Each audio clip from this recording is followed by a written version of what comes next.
Well, we're going there. Today we're going to talk about infinite banking and living below your means. Hello and welcome to the Durham Talents channel. My name is Jesse Durham.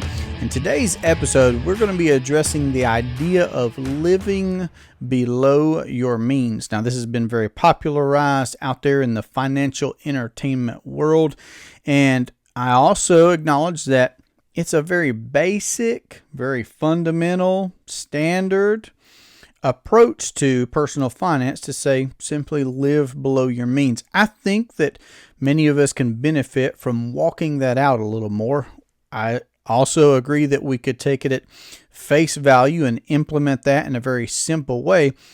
But I believe that much like there are, two sides to a coin, that while asking, how can I live below my means? What may I need to tighten up? What may I need to re-examine, give some honest introspection? What do I need to eliminate? What do I need to recalibrate, dial in? Sure, those are valid questions, worthwhile questions.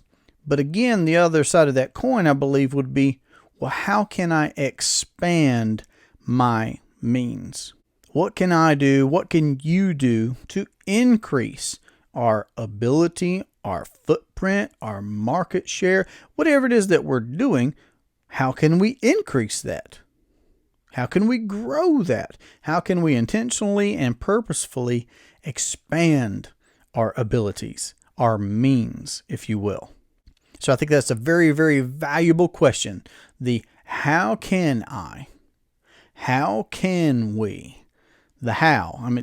We all have the why question. Sometimes we need to ask when and what. But in this scenario, in this situation, being able to ask, well, how can we get into that industry, into that field? How can we expand what it is that we're doing here? How can we afford to do this or that or the other? Again, we can temper that with evaluating what we're doing to see if we need to evolve something or change something or dial something in or eradicate something completely, perhaps. For sure.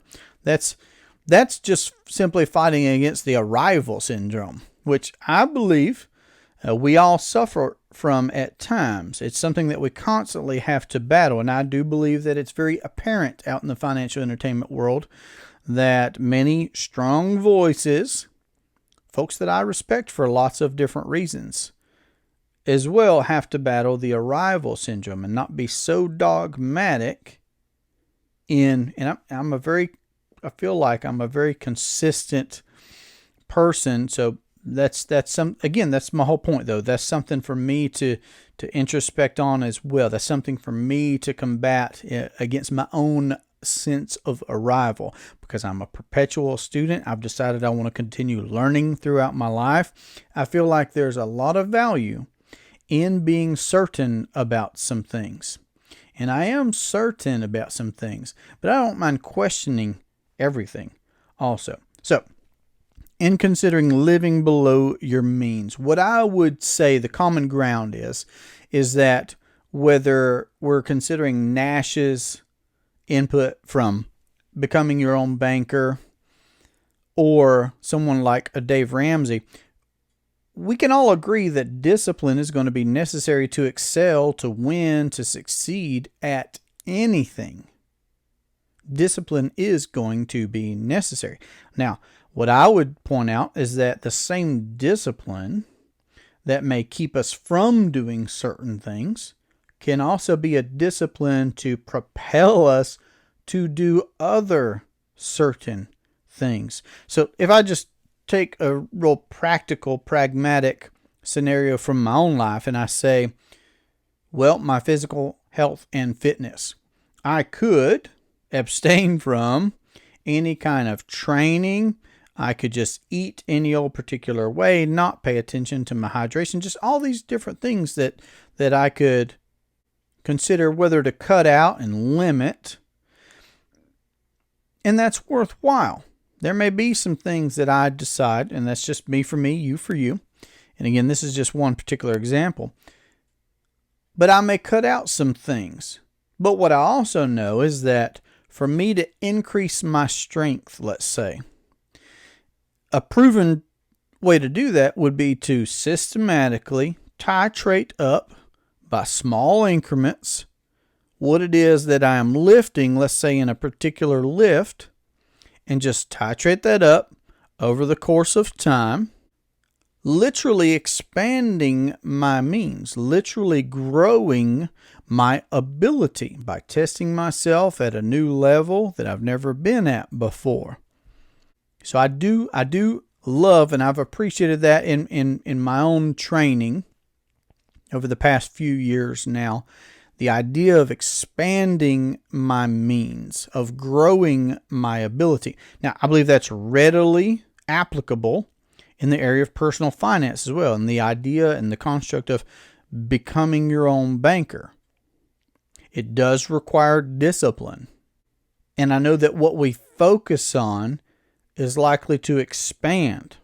Where we put our attention, it's likely to improve. So what I would rather put our long range attention on, our long range focus, sure, we might need to make some short-term, immediate cuts or trims or adjustments, but long range, we need to be focusing on expanding.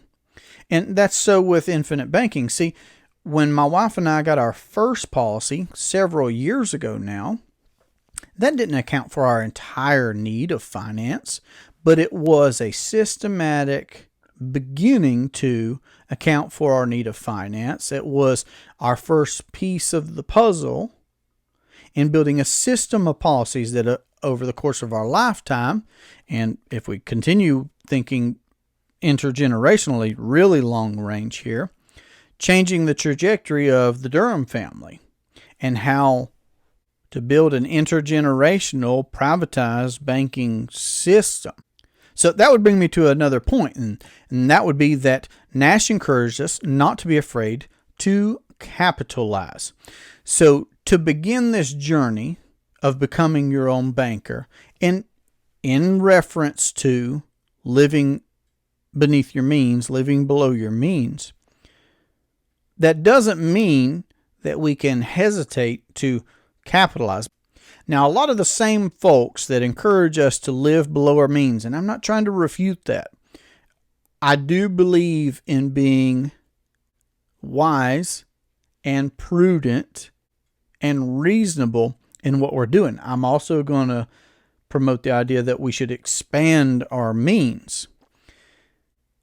But to be sure, we see that there is a massive trend in America where the average American is paying out massive percentages of every dollar that we earn in interest.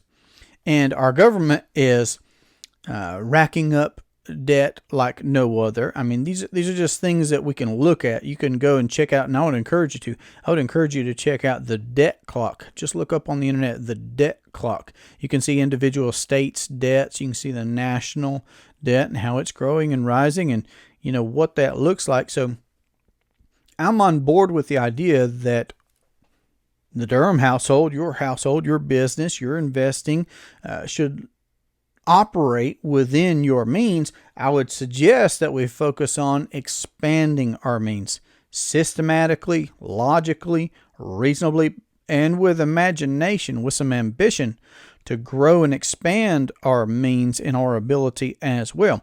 Because what we're confined to are two ways of financing, and everything is financed. Either we're paying interest dollars to someone else to borrow their money on their terms and conditions at whatever limits they set, and we pay them interest to be able to do that.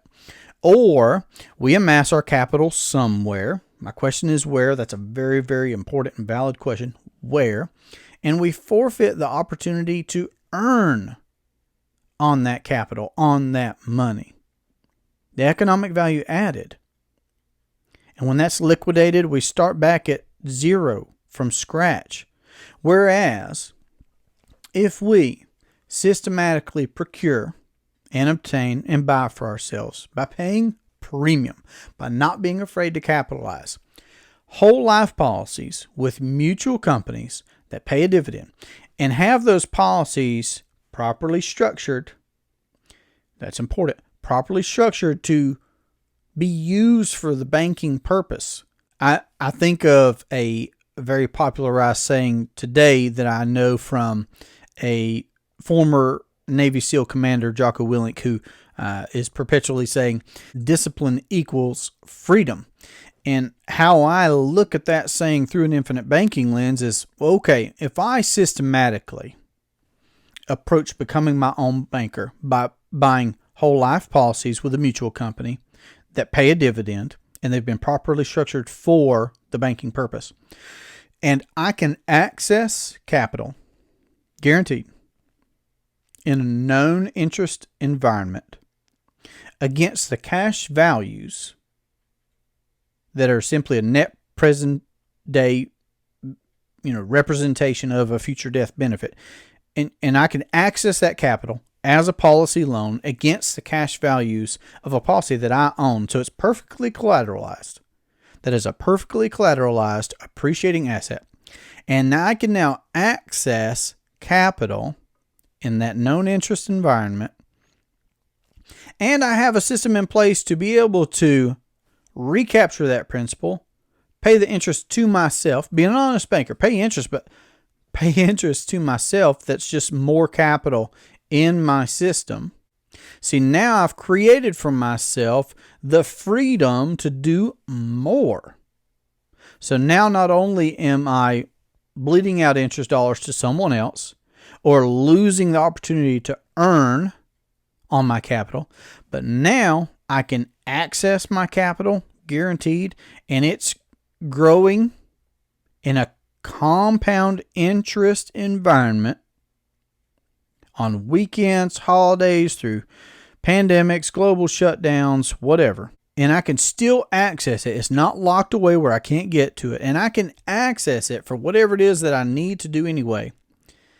The more I do that, and the more I add to that system, and I'm talking about over my lifetime, I am expanding and growing and developing my means. So the task of living, below my means is, in one way, improving dramatically. And for sure, in contrast with the average American who is still bleeding out interest dollars, beholden on the timelines and the limits and the paperwork of conventionally lending versus what I'm doing, no comparison. I'm winning by default. They're going backwards. I'm moving forward at lightning speed. We still do have to address Parkinson's law. So at any level, just like I was speaking about fighting the arrival syndrome just a moment ago, we still have to fight Parkinson's law, because what Parkinson's says, in one aspect is when we earn more, we have a tendency to spend more. And once a luxury is once enjoyed, it becomes a necessity. So Parkinson's law is still very, very relevant. That's why Nash addresses Parkinson's law long before he ever gets to talking about policies and banking and everything else. So we do need to address Parkinson's law. And for those that are out there vetting this idea of becoming your own banker, and I know what Dave says about whole life, I've covered that topic in and of itself a couple of times here on the channel, and I'll continue to do so. That's fine. I don't mind that. But what I'm saying is we hear from a lot of those folks, cash is king. I agree. Nash said that. He said the golden rule applies always. He who has the gold makes the rules. So again, I'm on board with living below your means. I'm on board with having access to your capital, growing your capital in a guaranteed appreciating asset, having compound interest uninterrupted while maintaining access to your capital. All of these things. And it's properly structured whole life policies with a mutual company that pay a dividend that satisfy all these check marks and then some. So as far as living below our means goes, yes, we do need to account for Parkinson's law. We do need to account for the golden rule. He who has the gold makes the rules. And if we're systematically building appreciating assets that we own and control, wherein we can access our capital for our needed finance. We've not abdicated that to anyone else. We're not paying interest, nor are we losing the opportunity to earn on our money. Then we're moving forward. And yes, going back to the arrival syndrome, still pushing back the temptation to feel like we've arrived and not be open to reading a book or going to a personal growth development seminar, or having a good conversation, asking some questions of someone that we admire or respect, somebody who's doing very well in a particular space that we'd like to have more information about. Whatever the case may be, just being humble enough to grow and to develop and to learn. Recognize that if we're green, we're growing, and if we're ripe, we're rotting. And I would say that doing hard things or trying something for the first time, anything that gets us out of our comfort zone, is a good check for fighting back against the arrival syndrome. What I know is that for me, growing up, I played chess one time. One time I played chess. My older brother showed me how to play chess. I played it one time. I don't know how old I was, and had zero interest. Did not have the patience for it. Wasn't engaging to me. And now, a few years back, probably 3 years ago, I started playing with who would have been then something like a 5-year-old, literally making myself play the game with him, and found that I could begin to enjoy the challenge of it. The multi-layered analysis of playing the game, but it was mentally somewhat taxing to do something that was relatively new and foreign to me.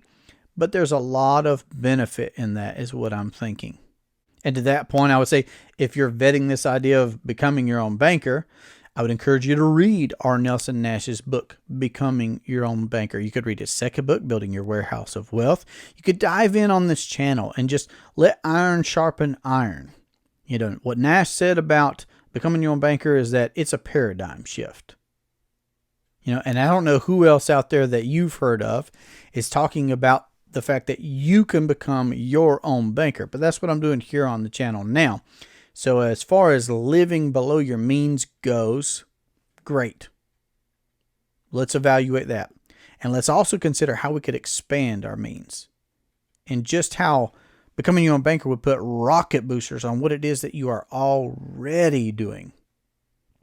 See, what I'm talking about is how you can add one more step to whatever it is that you're already doing. As a household, as a business, as an investor, if you considered adding one more step to your process, you could continue doing whatever it is that you are doing as a household or a business or an investor. But by adding that one more step, see, because there are some rules to becoming your own banker. The rules are: pay yourself first. And that's going to be not hesitating to capitalize, not being afraid to capitalize your system. And then pay yourself with interest. See, be an honest banker. See, we're all, whether you're cash is king or OPM, other people's money, whether your approach is Dave Ramsey or Robert Kiyosaki or any others, these things are true, that banking just is. And we're beholden to someone else, or we pay cash and we forfeit the opportunity to earn interest. And the third is recapture the money. And that's the nail I'm going to drive home. Recapture the money. See, what I would suggest is that the best thing, the most profitable thing, even to use Nash's words, the most profitable thing that you could choose to do over a lifetime is to recapture the dollars that you're going to spend anyway. Over the course of your lifetime, recapturing the dollars for the vacations you take, for the cars you buy, for the homes you buy, for the business equipment that you procure, for the bikes, the pontoons, the boats, the ATVs, what have you, just all those different things there. But the college educations, fill in the blank. Whatever it is that you're already doing, if you'd consider adding that one more step, you would find that you would increase your means to a level that you could not have imagined beforehand. And that's where we arrive in that our imagination is the limiting factor to the infinite ways that we could apply infinite banking. So I hope that this has been helpful to you. If you'd like to carry on this conversation about how to implement the infinite banking concept into your household or your business or your investing, then you can reach me at 828-817-4223, or you can email durhamtalents@gmail.com. This has been a great pleasure for me. I look forward to our next conversation. Have a great day. Take care.